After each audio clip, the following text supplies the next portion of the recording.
Assalomu alaykum. Bugungi darsimiz DVS sindromi haqida bo'ladi. DVS sindromi qon ivish omillari va trombotsitlarning ortiqcha sarflanadi.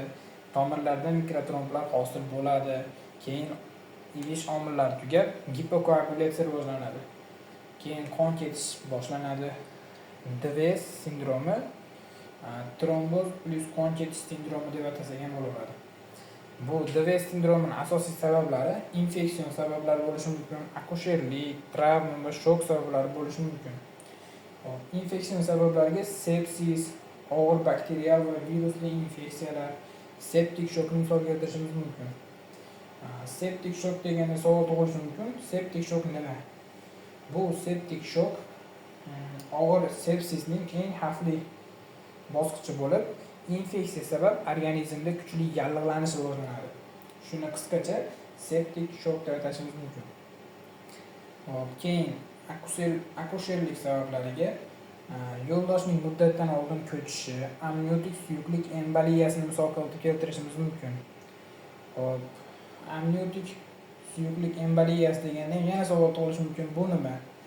Bu amniotik suyuqlik emboliyasi bu tug'ruq vaqtida yoki undan keyin amniotik suyuqlik, homila hujayralari va boshqa komponentlar onaning qoniga tushib ketishi natijasida rivojlanadigan juda og'ir va kam uchraydigan, lekin juda xavfli bo'lgan holat. Endi amniotik suyuqlik o'zi nima desak, amniotik suyuqlik homilani bachadon ichida o'rab turuvchi tiniq suyuqlik hisoblanadi. Keyingi sabab travma va shok sabablariga og'ir jarohatlar, kuyishlar va gemorragik shokni misol keltirishimiz mumkin. Yana savol tug'ilishi mumkin, gemorragik shok nima?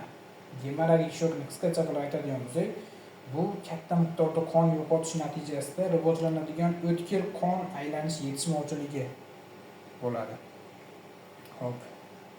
Bo'ladi. Keyin DVS ni bosqichlari bor, 4 ta bosqichi bor. Giperkoagulyatsiya, koagulopatiya, gipokoagulyatsiya, tiklanish bosqichlari bor. Giperkoagulyatsiya bosqichida qon tez iviydi, a'zolarda qon aylanish buziladi, mikrotromblar hosil bo'ladi.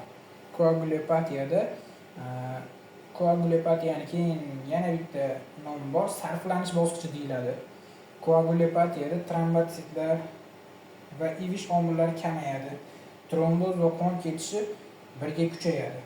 Endi gipokoagulyatsiyada qon ivishi keskin pasayadi. Kuchli nazorat qilinmaydigan qon ketishi boshlanadi. Keyin 4-bosqichimiz tiklanish. Agar bemor tirik qolsa, shu 3 ta bosqichdan keyin ivish tizimi asta-sekin normallashadi. Endi davolash sabablariga keladigan bo'lsak, asosiy sabablarni bartaraf etish kerak. Masalan, sepsisni davolash kerak, qon ketishini to'xtatish kerak. Keyin plazma va trombotsitlar massasini quyish kerak. Keyin geparin quyish kerak. Geparinni faqat giperkoagulyatsiya bosqichida quyishimiz kerak. Keyin reanimatsion yordam bersak bo'laveradi. Shu bilan davolash tamoyillariga bo'ysungan bo'lamiz. Shu bilan DVS sindromini qisqacha tushuntirib berdim. Keyingi darslar bundan ham qiziqroq kasalliklarda bo'lishi mumkin.